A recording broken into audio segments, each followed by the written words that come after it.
The key to success is consistency. There was the question in there about staying with the trends and things like that. Yeah, you have to you have to keep up with trends. You have to be able to evolve. You have to be able to be competitive. But the biggest thing and the thing that will make you the most successful is consistency. Entrepreneur, chef, mom, visionary. This week on Beyond the Bottom Line, Bob and I sit down with Michelle Adomiak, co-owner and chef at Epicurean Delight Catering and owner of Electric City Bakehouse. Michelle's story is one of grit, growth, and grace. From rebuilding her life after divorce with 2 toddlers by her side to leading one of Northeastern Pennsylvania's most in-demand catering companies, she shares what it really takes to balance business, motherhood, and self-belief. It's a powerful conversation about trust, teamwork, and redefining what enough truly means. Tune in to hear how Michelle turned resilience into a recipe for success.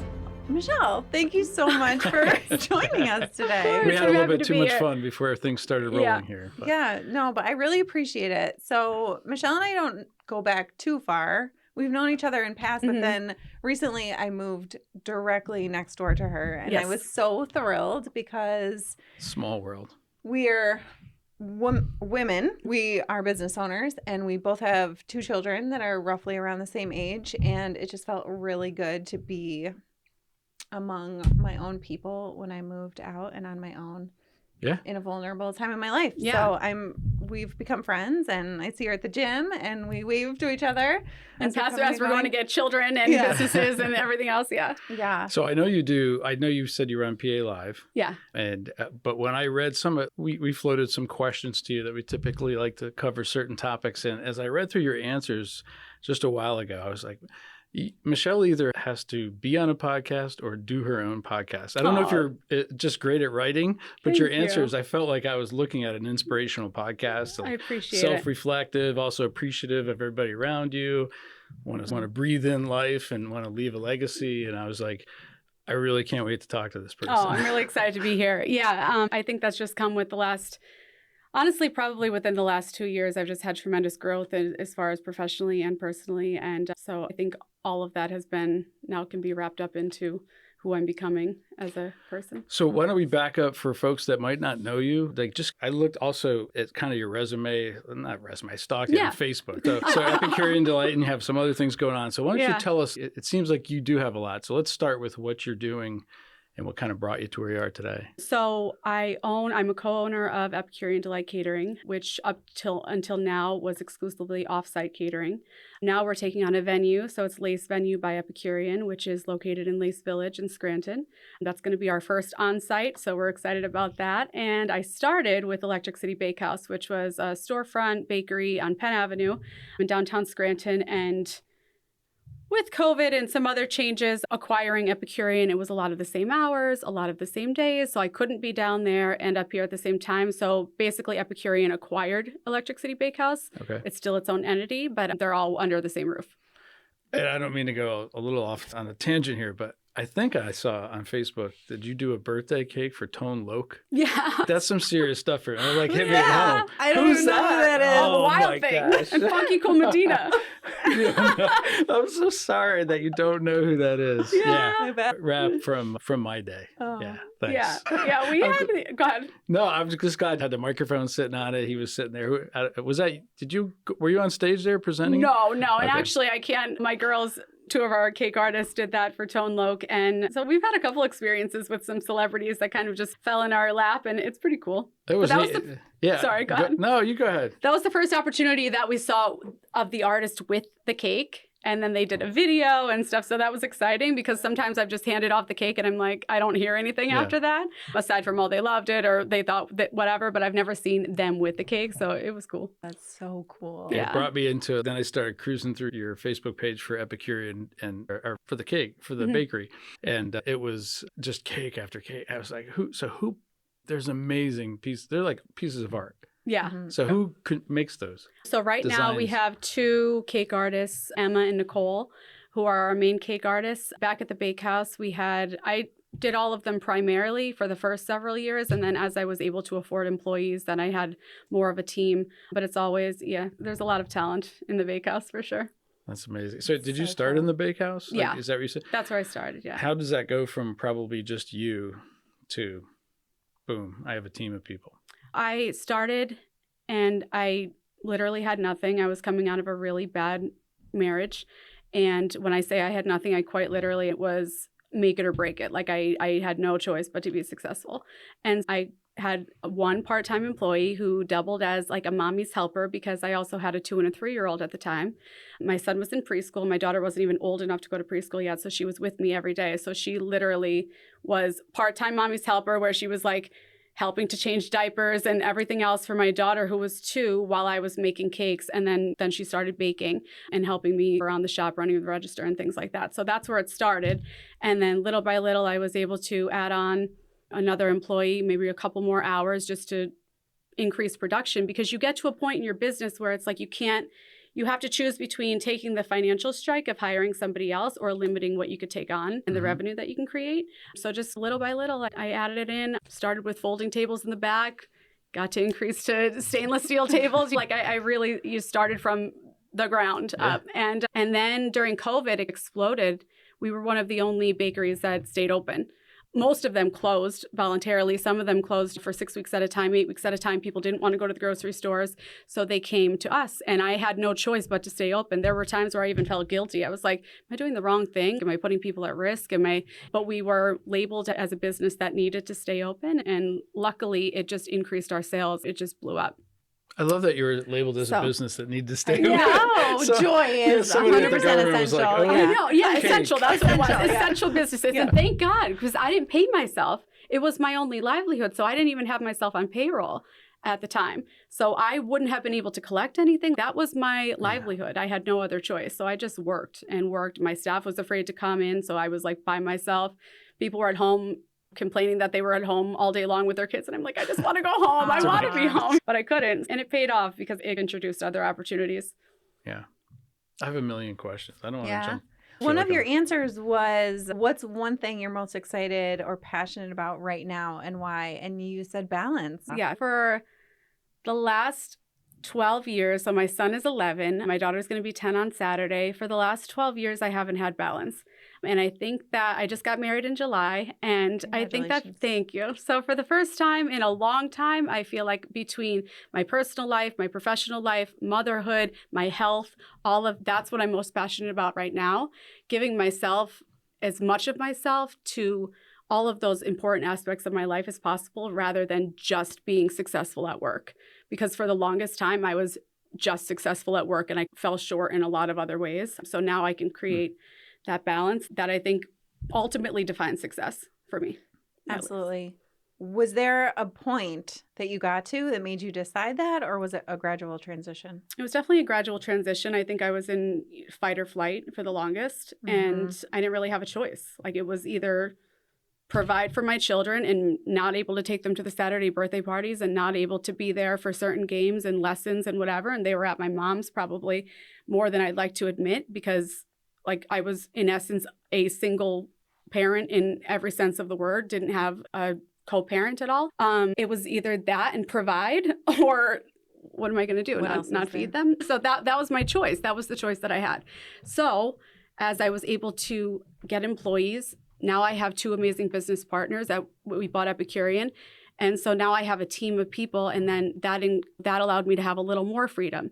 And then now I'm married and I have a really supportive partner, and that allowed even more freedom. So it's been a very gradual, slow at times transition, but I'm happy with where I'm at now. That's amazing. Yeah. And kids don't make it easier, right? I find like you free up your time. You're like, I'm going to not do this extra thing at work and be with my kids. And then you take them to practice and they don't pay attention to you. You're sitting on the sidelines and you're like, what am I doing? Yeah. I could be actually doing work. And then they get in the car and they look down at their phones or whatever, and they just want something quick to eat. And you're like, this isn't quite what I thought I was sacrificing over here to get here. And then they do that one thing and you're like, that's why I'm there. Yeah. So it's hard to balance. I think everybody struggles with it. Yeah. I think motherhood and fatherhood, depending on your role, is hard to balance in general, but then add entrepreneurship onto it, add divorce onto it, add all of the struggles onto it, household and bills and everything else. It really is difficult. I think now, I had a wonderful person. Her name is Carol Fine. She's one of my favorite people in the world.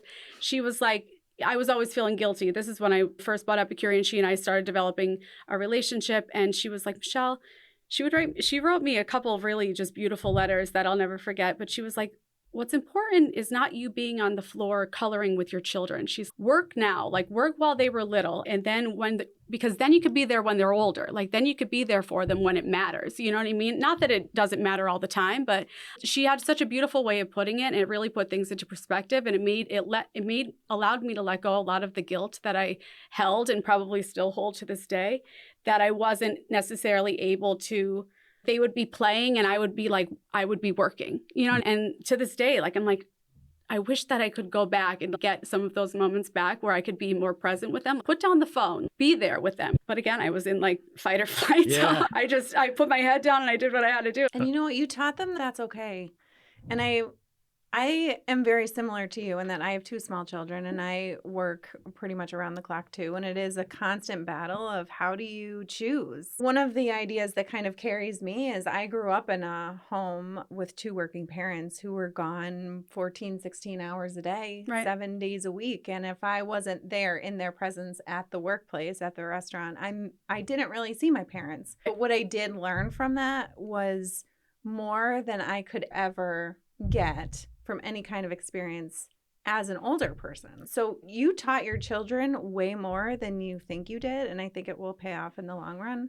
At least that's what I tell myself. And I think you're right. I think you are inadvertently teaching them. Like you're Yes. teaching them skills. You're teaching them customer service. Bailey, I have photos of her when she was literally 2 years old, up on a little stool, working the POS system. Oh, You're I'm sure teaching she had a them blast. life skills. And growing up in a bakery, growing up in a catering. There are times now where they're like, I don't want to go to work with you. You know what I mean? And I'm like, that's fine, because when you're 14, you are coming to work. Yeah, but you're teaching them a lot of things that you don't even realize. So while you are feeling guilty, it's like maybe they don't think that it's that bad. Like they were making cakes, they were making messes, and that anxiety that you felt at the time hopefully didn't translate over to them. I think that's like my biggest thing too.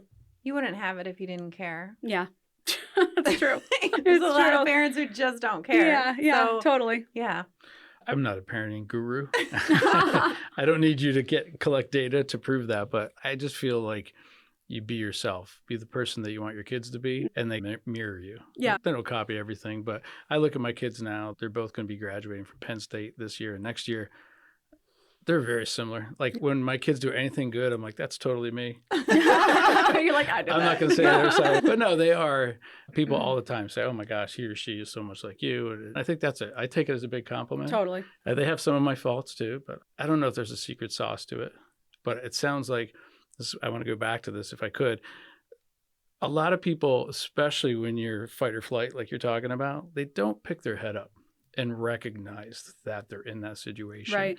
And so I think like one of the hardest things, this is a podcast about people, entrepreneurial people, right? So one of the hardest things is that lift off, to go from maybe a worker or an employee or just a sole single person in the business, working in the business every day, to suddenly working on the business. Right.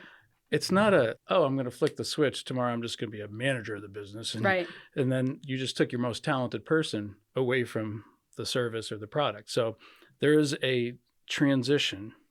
And what I find very interesting in it, and I just met you, but I think if I understand this correctly, you're a very creative person, an artistic person with what you do. Those cakes were like amazing. Thank you. And I know you have others with you. If you were starting with that, it's very hard for an artistic person to think also with a pragmatic kind of brain.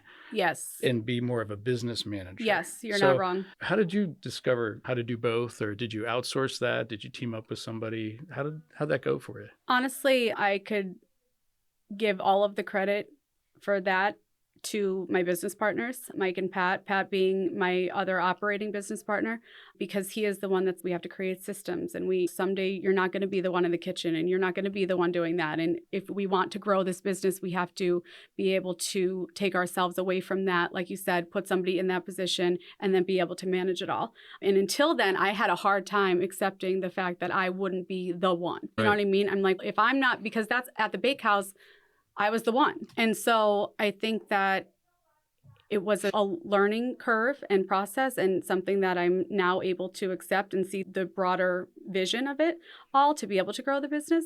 But I give that all to Pat because he's the one that kind of taught me that. Yeah. Yeah, I appreciate you saying that it was hard because it's super hard. And it probably wasn't a single conversation. Right? No. It was probably, of course, a time. And then you maybe started to, all right, I'll just try this. And then it worked out or eventually worked out. And so you dip your toe. But I think a lot of people have a hard time transitioning to that or allowing somebody else to really give advice. It's my baby. Not my baby, but no, it's your baby. It really is your baby. And I just don't want to offend anybody. But I always say it's almost like my third child. Yeah. My business. But it would never be, and I'm speaking for myself personally, and I'm sure others out there, it would never be what it is today if I didn't open up and allow others to come in. And to be honest with you, I think it was built way better. Absolutely. Than it would have, if I magically created myself like 5 of me doing all that work, it would have been stuck in a rut. And yeah, I think it's great. Barbara Corcoran, I don't know if you follow her, but she's one of my favorites. And she said something so wise that still resonates with me, and I always think about it. It's discover what you hate about your business or what you hate doing and hire someone to do that. So that it's a great balance. So you're doing what you love, but you're bringing people in that could maybe do the things that you don't like to do better than you would be able to do them. And then you could grow substantially faster, better, stronger. Absolutely. See that? Like that's a motivate. You got to be doing a podcast. I'll be on this podcast, but probably not organized enough too. That comes with being creative too. The organizational skills are a little lacking sometimes. That's how I feel. Yeah. I don't know. I would say you're very organized. I try. It's a work in progress. Yeah. Yes. Yeah, it doesn't come natural. No, it doesn't. Major life and business changes can really shake things up for worse, and sometimes, I believe, for the better.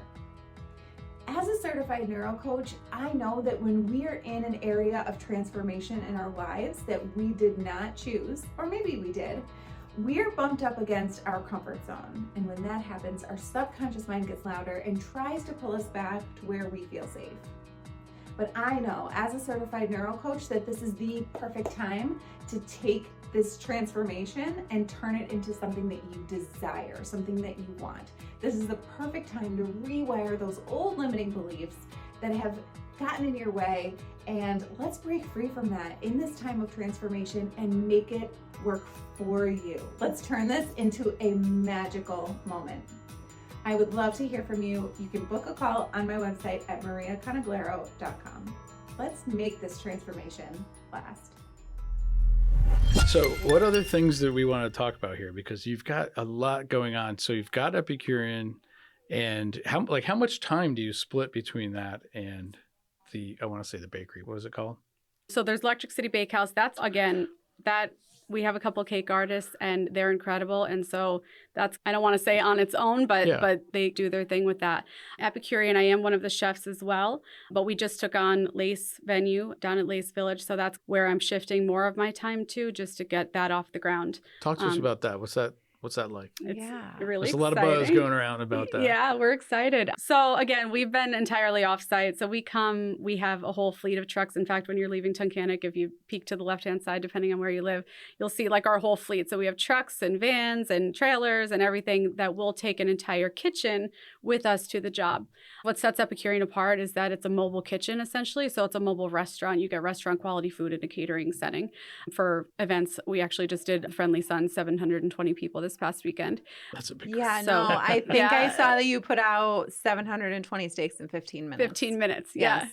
Mind blowing. Medium rare, by the way. Medium rare steak.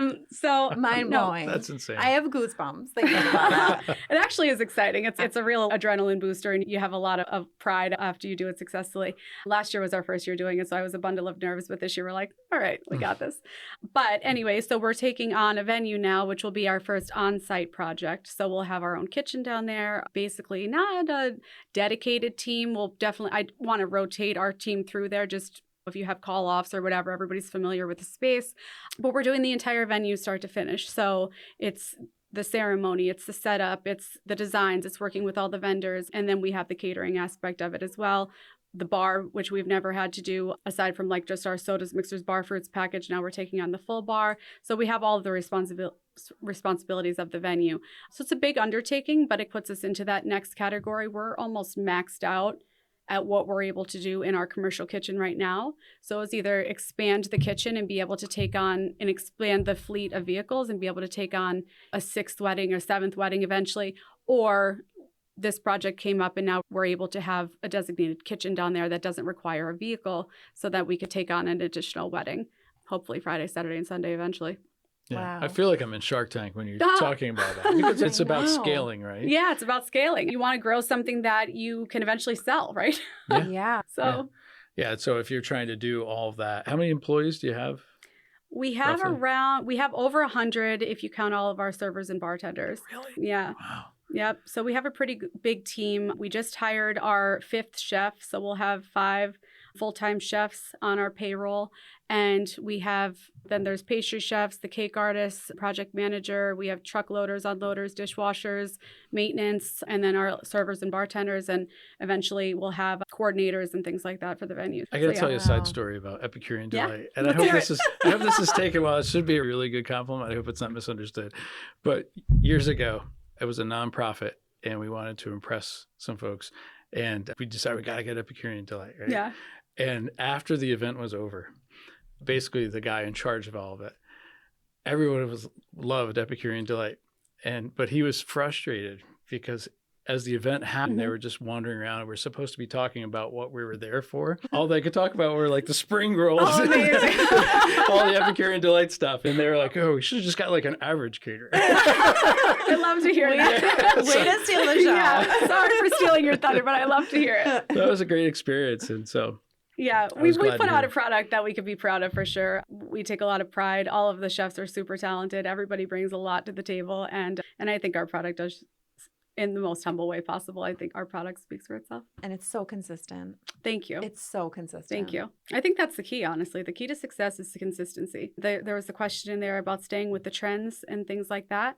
Yeah, you have to you have to keep up with trends. You have to be able to evolve. You have to be able to be competitive. But the biggest thing and the thing that will make you the most successful is consistency. Because if you can't deliver and if you can't be consistent and it's not a brand that people can trust, then you could put out the best Instagram and the best marketing and the coolest trends and whatever. But if you, at the end of the day, if it's not consistently delivered, you don't have anything. All it takes is one time. in the context of consistency, then my question for you is how do you handle help?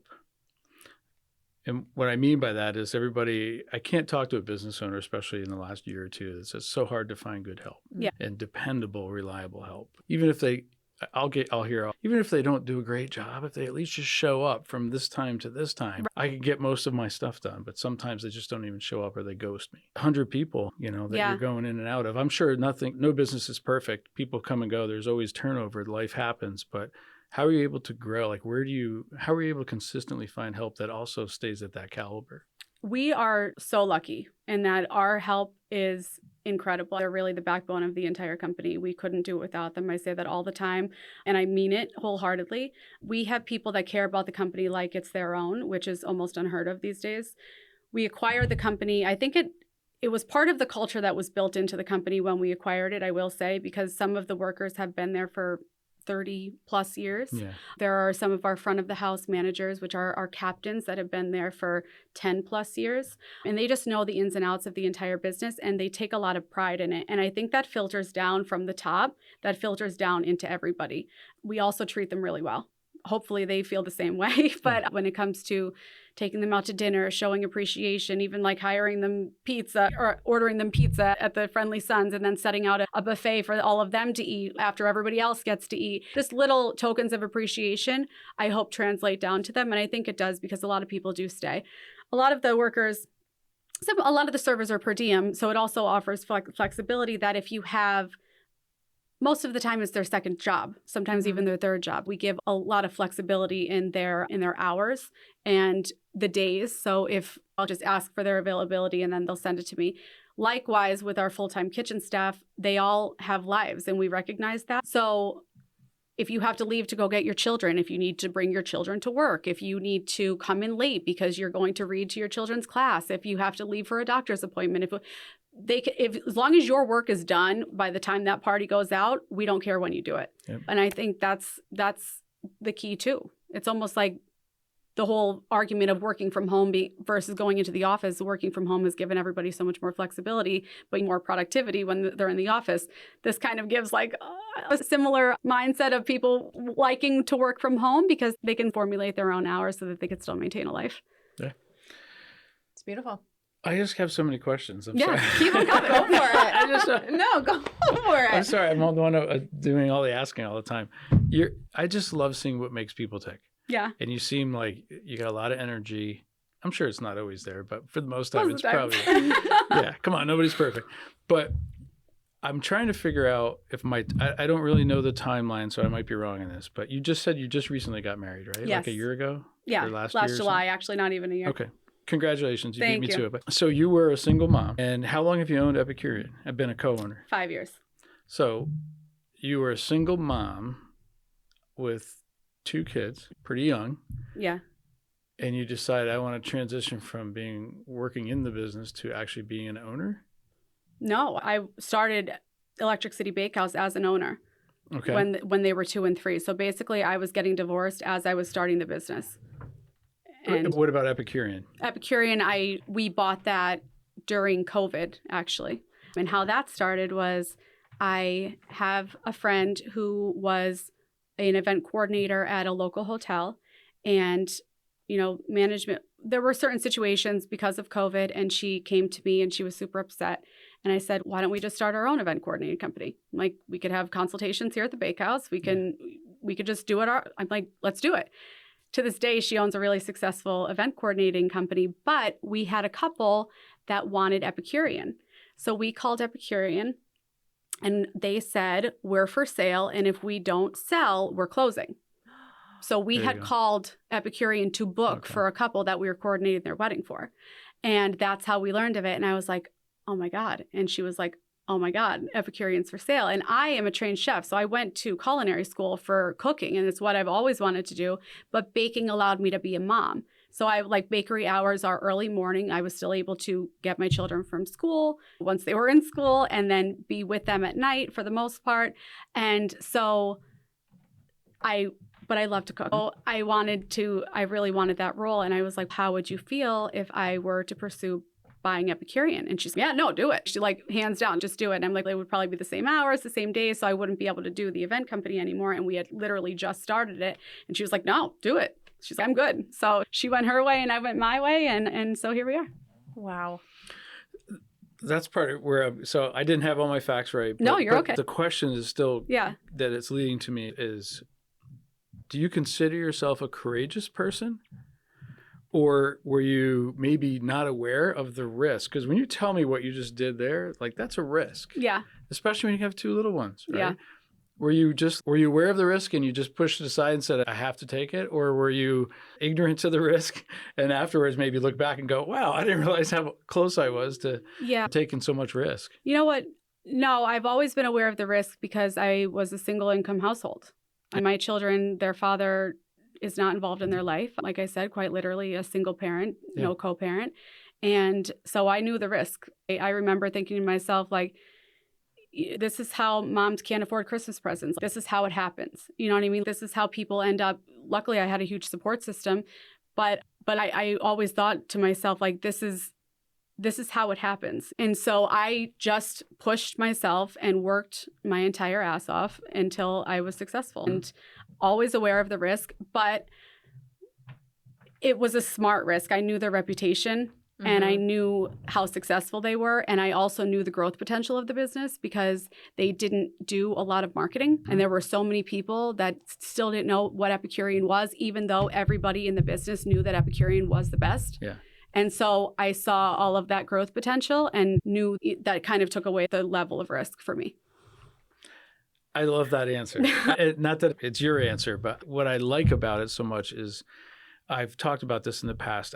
There are a lot of people, a lot of Instagram people and all these folks that want to influence everybody and say, just go do it, take a risk and all that stuff. And we see people, I help people manage their wealth.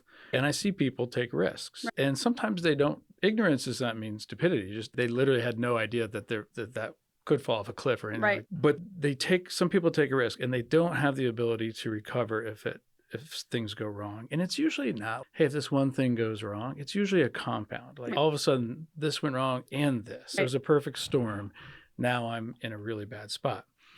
And what I don't like about the influencers is they just tell everybody, just go for it. Yeah. Just stop talking about it, go for it.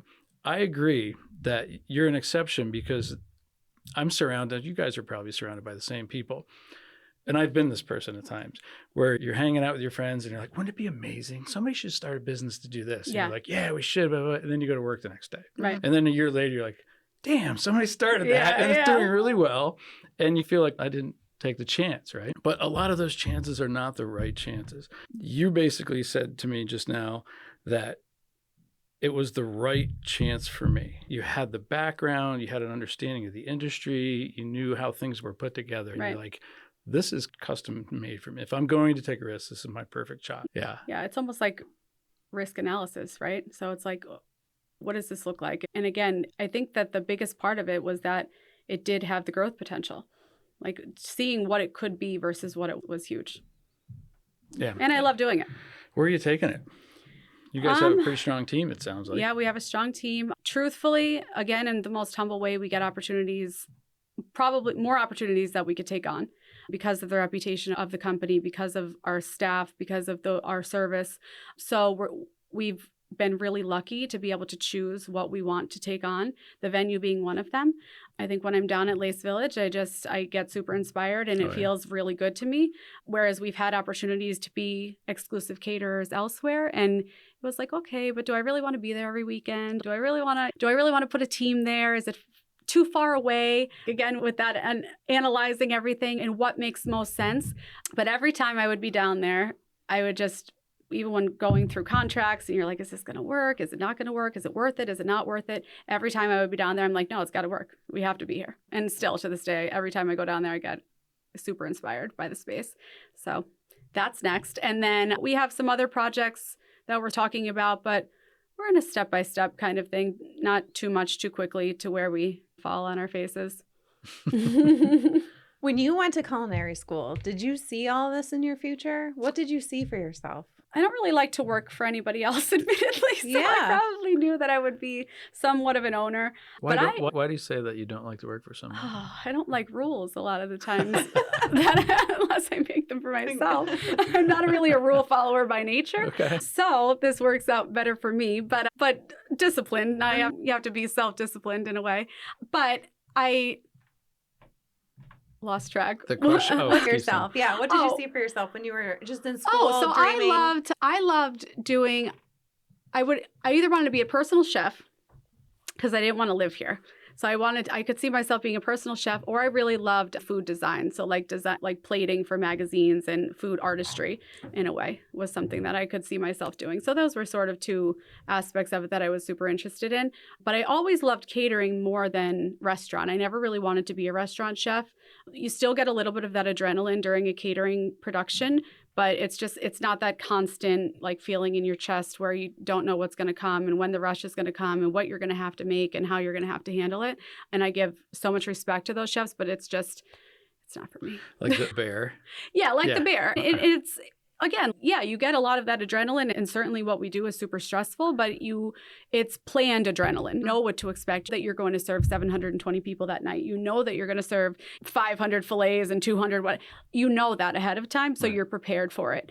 Certainly comes with all of those anxieties as well, but it's just not, you're not living in like that constant anxious state. It's just something that No. That was a TV show about a chef at some city. I don't even know what it is. They're in Chicago. Chicago. It's just so intense. It's almost like an ER for food. Yeah, and it's just the intensity is constant, and it's super great acting. But I watched that show, and certain times I don't want to watch it because No, you get anxiety. It gives me anxiety. It does. And yeah. But the acting is great. I was like, the acting is great. And then also like restaurant chefs, it didn't really work for motherhood. You have to, again, utmost respect to any women that are in the field that are restaurant chefs, but it's really difficult to be a mom or the type of mom that I would want to be and be a restaurant chef. That's every single night of your life until 12 o'clock at night, 1 o'clock in the morning, whatever. And now we have our busy weekends, but it's basically like Friday, Saturday, and Sunday. My children go to my mom's Friday, Saturday, and Sunday. They love it. My parents love it. We love it. You know what I mean? So it works out in that I could still be present during the week for them. Sounds like you have a really good support system. I do. At work and at home. I do. Thank God. That's awesome. Which is going to help because one of your things you wrote down was that work-life balance, right? Right. And that never goes away. No, but it's so important. And I think as you get into 37 now, you look at your life and you're like, what do I want my life to be?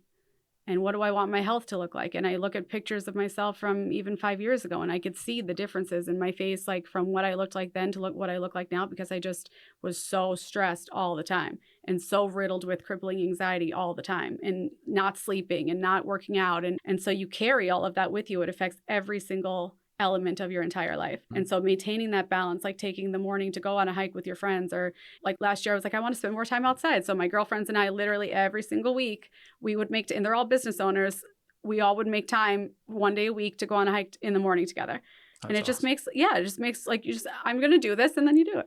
There's so many benefits to that, right? Yeah. It's not just getting outside and for your heart, but just your mindset. Absolutely. It's always good to commiserate and share ideas and all that stuff. Yeah. And that sense of community with like-minded women who are also many of the mothers and dog owners. Yeah. Yeah.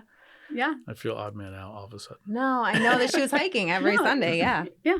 So as your wealth builds, so does the amount of pressure that surrounds you, right? Maybe your income is still higher than ever and your business has more revenue than ever, but you're also thinking about your family, your employees and their families, debts that you need to pay off, taxes that you want to minimize, cash flows to track, all while trying to stay excellent at your job and innovative within your industry. Our team at Stonehouse helps you manage your personal wealth, whether it's in your retirement plan, your business, or any other place. While you're busy out there conquering the world and trying to take care of others, don't forget about taking care of yourself. Contact Stonehouse to see how we can help make your life better. I think it's amazing because I'm seeing from this perspective that you have intentionally over time designed the life and business that you want in a way that fits your personality, that fits your motivations, that fits your vision, and have curated people to help you design that vision, but it's also growing and expanding and creating opportunities for so many other people.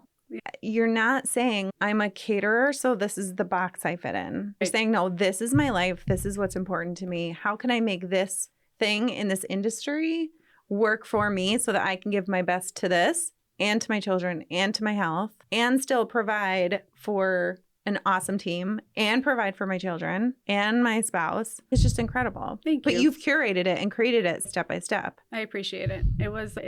It's been a journey, and it wasn't easy a lot of the time, but it's been worth it. So during the years that you built this up, you gained scars, right? Yeah. Because you've been hurt and damaged at times. So what about now? What keeps you up at night?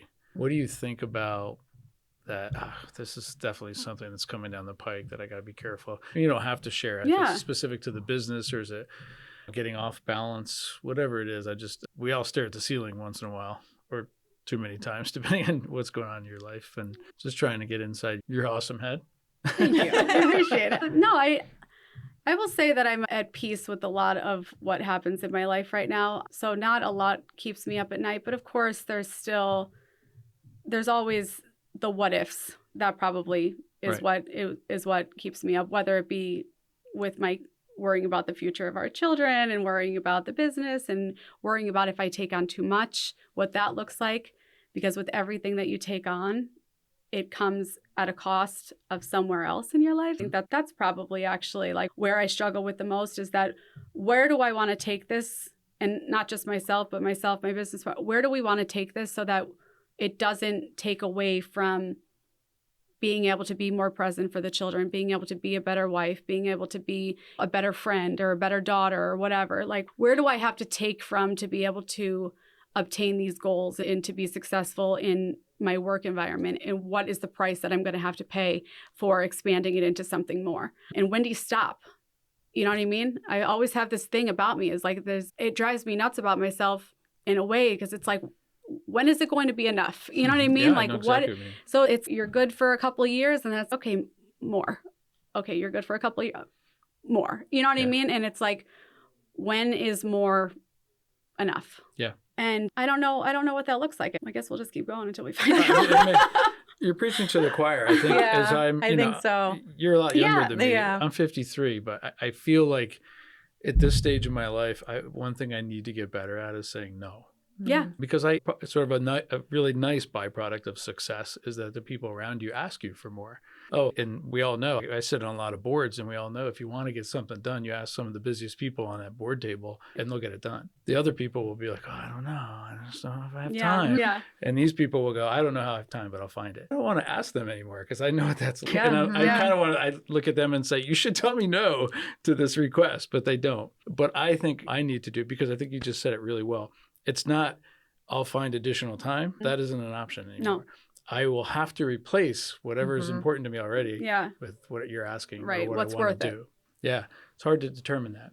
Yeah. But of course, you've become good at teaching behind you. And I don't want to say behind you in a negative way, but building up something and then per your partner's instructions or guidance, like, hey, we need to build processes in place and teach those people to do what you're already crushing it at. And you have had success with that. And then that frees up your time. And now it's about leveraging and things like that. Yeah. It's so hard to do. It's really hard to do. And it's hard to trust people, like you said earlier, with your baby and with your reputation more than anything. And we're just super lucky. And I guess that's what it comes down to, is just the people that we have around us allow for that to happen. And I'm really grateful. So it's having two almost adult kids now, and they're almost graduating from college, but you teach them stuff and they don't do it the way you would do it. Right. Yeah. But sometimes you just have to shut up and say, nice job. Yeah. They got the job done. Yeah. Twice as long, or it's completely different, but they did their own laundry. It's clean. Yeah. The way they did it has nothing. We can improve on it next time. But that's just in life in general. People around you. I have found that a lot of times when I let go of things, if you make sure they understand what the goal is, not just the task. If you say, hey, here's what we're trying to do, this is how I do it. And then you come back and they've done it differently, but it's still pretty darn close. And it's done. And sometimes it's better. Yeah. And then it's really humbling to be all of a sudden, I think almost to be a really good entrepreneur, you have to find ways to make yourself obsolete. Right. And that's the opposite of everything you grew up doing. And then also to let go of some of the control. That's an important and hard lesson to learn at home and at work, is to just let it go. Like I've had, being a single mom for all of those years, I had to learn to just, some things I'm not going to get to, and some things I'm not going to be good at, and some things are just going to have to wait until another day. You know what I mean? And so I had to just to help me deal with my own anxiety and to help alleviate a lot of that anxiety. I had to learn that because there was no way that I could do everything. You know what I mean? So I think that hopefully helped me too in my professional life, that you have to just let it go sometimes. Yep. It creates opportunities for other people to grow and expand into their own and learn and become who they are too. Yeah. My biggest thing for a lot of our team members is I would love to see them soar within this company and be able to take them right along with us. In fact, we always, just last week, every year we do a review and for raises and reviews and things like that. And so every spring is typically the time that comes up. And we're just there sitting at the table and it's, man, we would give these people the world if we could. It's like we're giving them absolutely everything that we could while still not going broke. But I look at them, their names on paper, and it's, oh my God, they just deserve so much. You know what I mean? And so, yeah, to be able to give them opportunity, hopefully to take them within our company as far as they could possibly go would be great. Yeah. I think a good owner is asking the people in the trenches with you, let's grow this together. And it doesn't necessarily always compensation doesn't have to be equity. Right. It can be straight up dollars. It can Right. also be other fringe benefits. It can be flexibility in schedule. Right. It can be bring your kids if you have to. Right. It's not necessarily the ideal thing, but if you have to do it for a couple of days or for a couple hours, let's make it work. Yeah. And I think that goes a long way. Communication with employees, they want to make sure that you're still recognizing where they are and how you're doing a different role right now, but at least you've walked that walk and you know where they're going and Right. the issues they're dealing with. I'm reminded by that. Like I do annual reviews. Sometimes I try to do mid-year reviews with our folks, and to sit down for an hour with somebody and actually listen about what's going on in their life. And it's hard to do that as you grow, as you scale, but I think it's super important. It is. And if it's not you, then somebody. I think people need to understand I matter. And if they feel capped and closed in, that's where you have problems, right? Yeah, I agree. I don't know. I'm going off I'm preaching here. I'm sorry. No, I think that's true. I'm not licensed to do that. I have a question. Sure. What are your non-negotiables for you? When you are a parent and a business owner, you are giving a lot. You're giving a lot of time, a lot of energy, a lot of attention, a lot of ideas. How do you fill your cup, and what are your non-negotiables? My non-negotiables are not giving energy to things that I don't want to be a part of, whether that be people or activities or just situations. Like I'll just remove myself from a situation that doesn't make me feel good. And I think that I've wasted so much energy in my life on worrying about other people that it took away so much time and energy from my own life that's just a non-negotiable for me. If I don't feel good around you or being in this situation, I am not going to be in it. That's more of my personal life. Obviously, your professional life, you have to be places that you don't necessarily have to be or don't necessarily want to be in, and you have to speak with people that you might not feel your best around. But in my personal life, it's like the time and energy that I give is spent doing exactly what I want to do. Yeah. And so that's a non-negotiable. Filling my cup, again, vacations, dinner parties, making not special moments special is like something that I really love to do for both myself, my husband, my children, my friends. Yeah, we'll have you over for dinner, but it's going to be like a 7-course meal, and it's going to maybe have live music, and it's might be a Thursday. You know what I mean? Just can we come over? Yeah. Oh, it smells delicious. She's been there before. I've been there. Maria's been over for taco night. No, I've come home on a Wednesday. I'm like, oh my God, it smells so good outside of it's Michelle. It's no other neighbor. Yeah. So we my friend Ray's birthday party. We were trying to make a reservation. It was during the week, and nobody. We tried to make a reservation for a place that was closed. We had planned all week long. We're like, we're going 6:00, whatever. The restaurant was closed. None of us even realized. Thank God we tried to call ahead a couple times. And so we ended up turning this most beautiful dinner party on my back porch. And we had like light music, and we're really good friends with a lot of really talented people. So they had this amazing tablescape, and I cooked, and it was like a whole like beautiful setup. Like it was probably one of the most beautiful dinner parties that I've ever attended. And it was just so special. And I think that when your time is limited, taking that time that you have and making it like you're not just laying on the couch, like you're not wasting it doing things that aren't meaningful. I try to really pack it all in. I try to pack as many special moments into ordinary days as possible.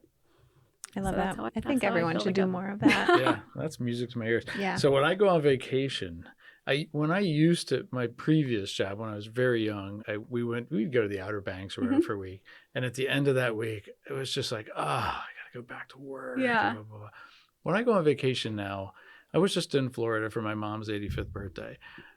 As much as I didn't want to leave my mom, I couldn't wait to get back here. I'm so excited about work. Where are you on that spectrum right now? I never mind going to work, honestly. I love cooking. I love what I do. We get to be a part of really wonderful moments in so many lives, weddings and showers and first birthdays and gender reveal. When I was doing cakes, how special. You get to be the first one to find out what a baby's gender is, even before the parents, even before any. So there's so many special moments, and I truly love food and I love to cook, so I'm passionate about what I do. So I never really mind going to work. So I don't really mind coming back, although I do wish that we lived in a warmer climate. I get that. Yeah, you know what? Everybody loves to be on vacation, but I could never just be on. I don't think I could retire. I need to be productive in some way. So it feels good. But ultimately, I'll be in South Carolina one day working. That's very specific. All right. You're a big Charleston fan? I love Charleston, yeah. Yeah, We're big Charleston and Nashville fans, so we're like, one of the two might be the end game Yeah. That's eventually. pretty cool. Yeah. That's great down there. This is probably a dangerous question, but do you think you want to start another business? Is there another part of the industry that's screaming to you like, hey, I could probably get in there and do a good job? I think that catering would probably be the end game as far as the aspect of the industry that I would want to be in. But as far as taking on another venue or expanding into different venues or expanding into different projects, that is definitely on the table. Yeah. But to be able to land you Epicurean, we'd have to do something to the extent that Lace Village is. It would have Because to be that kind of a venue is pretty spectacular. Yeah, it would have to make sense. Location wise, again, are we able to set ourselves apart? Are we able to, so Lace, I want to take our brand and make it a little bit more elevated than it even is. Epicurean is an elevated catering company to begin with, but the biggest thing with Lace and in general, wherever we would end up, I want it to be more of an experience than anything. So you see these catering companies in different cities and it's almost like you don't want guests to just come and eat the food. You want them to experience the food. So that's where I want to grow the business next, is to just step into that next realm of experiential catering rather than just food and display. So I do have a follow-up question. Yeah. So I was thinking this earlier, and that just reminded me. Someone in that does what you do, and centered around weddings at times, and big events. You just got married last year, you said. Yeah. Was there like a massive pressure on your shoulders that you had to do something spectacular? I don't know what you guys did for your wedding. We just had like endless food for the wedding. Yeah, there's pressure to just... We are a little jaded when it comes to weddings, just because we see anywhere between 7 and 9 weddings a weekend. A weekend? A weekend. Yeah. That's a lot. So we'll typically do, like during the season, we'll typically do 2 or 3 on Friday, 3 or 4 on Saturday, and then finish off the weekend with 2 or 3, whether it be showers or another wedding and a couple small events or whatever. Wow. So we do a lot. We see a lot. And it takes a lot for you to be blown away, right? When you're seeing it week after week and day after day. And we just overfed everyone. That's probably, there was a lot of food. And it was a whole weekend, which was really beautiful. So it was the rehearsal we had at Lace, because we weren't even under contract yet, but I was just like, I have to have something here. The wedding was already booked elsewhere, and I was like, I have to have something here. So we had this al fresco, 40-person al fresco dinner outside. It was a beautiful night, a couple violinists, and it was just, European dining is my favorite. So it was very European-esque, and it was my favorite part of the whole weekend probably. And then we had a large wedding, again, massive cocktail hour.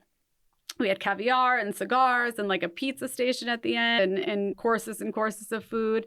And then the next day we had my business partner, Mike, who has a lake house, was gracious enough to offer his lake house for an after party. So then we had a Low Country Boil Southern barbecue situation at the lake. So it was good. It was a good weekend. And then then we kept going. The next day we went to McGrath's and for Mexican and kept just the weekend like never ended. Like it just kept going and going. So it was fun. But yeah, I guess there was some pressure, more pressure than anything to make sure the food was good, but I knew it would be good. My last question. Yeah. Feel Go free. ahead, Bob. My last question is, how old are your kids? So my daughter will be 10 on Saturday. She's going into double digits, and then my son is 11. So they're Okay. only 14 and a half months apart. Nice. That wasn't my question. My real question is, when they are 30, what do you want them to think about you? Oh God, this can make me emotional. Oh, No. I didn't mean to go there. No, it's good. I think about that a lot, Yeah. and I don't think they ever do. Yeah.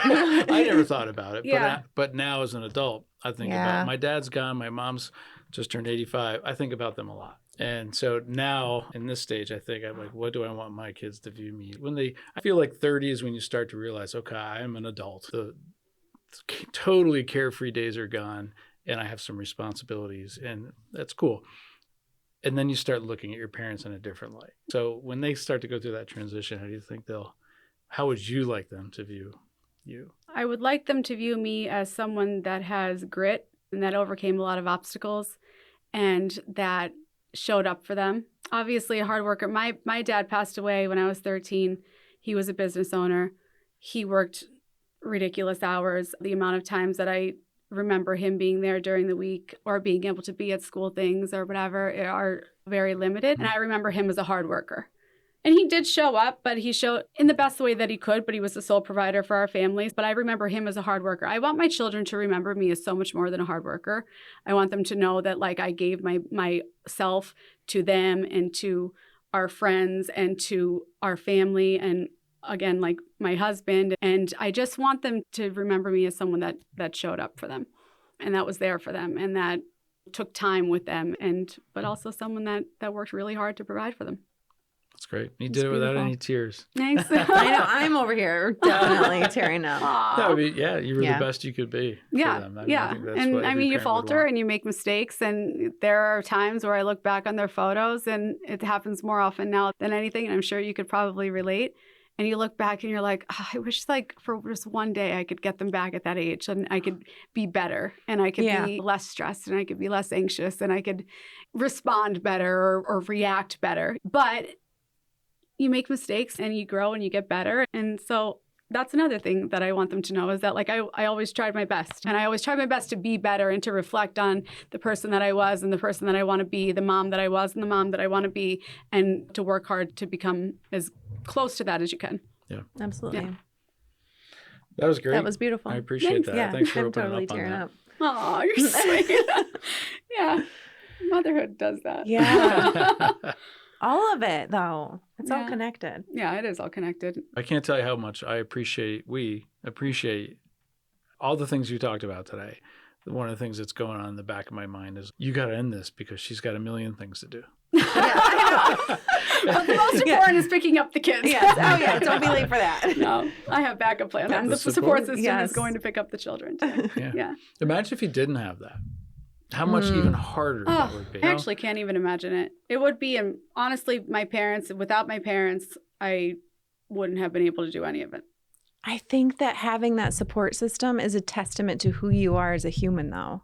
Because if you were not an incredible human, you would not attract incredible help. And I think that is reflected in your family life and in your work life. I think that's a testament to you and the work you do on yourself and the fact that you're aware and you do try to be the best you can every single moment, no matter what the circumstances.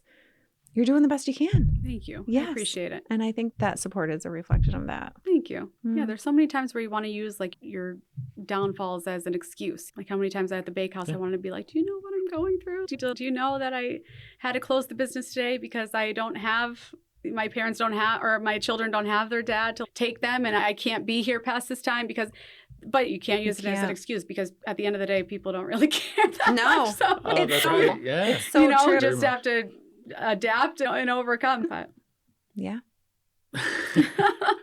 So there's a lot of truth being told right there. Yeah. I guess I don't have anything more to add to that. I'm very empathetic with that. And it's contagious though.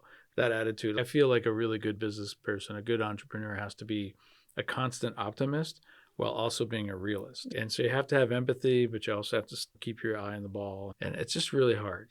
I used to be I won't say a football coach because to say that I've never played football. We didn't have it at my high school. That's so sad. But I was a temporary linebacker coach for our little kids when I was basically a kid manager. Yeah. But I used to tell them, keep your head on a swivel. As a linebacker, you're in the middle of all the action. You're either going to get hit or you're going to hit somebody. And I feel like that's what an entrepreneur is. You're constantly looking around thinking. And sometimes it's hard for us to shut our minds off when we lay down and go to sleep at night. Yeah. And so we take melatonin and all these other tricks that we figure out how to Magnesium. Magnesium is the new melatonin, Bob. Okay. I'm sorry. Actually, I have to talk to you about magnesium because I'm a little curious about that. Okay. Maybe that's a different podcast. I don't know. Maybe. I don't, everybody's got their own tricks, but there's still some things that keep me up at night. Yeah. Not horrific things, but just I definitely want to make sure I think about that or take a look at it. So thank you so much for sharing. Thank you. You're a big part of your day. Thanks for having me. Thanks, I appreciate it. That's a wrap on today's episode of Beyond the Bottom Line. Thank you for listening. If this conversation sparked something for you, please let us know. Follow, share, or leave a review. It helps us keep having the conversations we love that you love to listen to.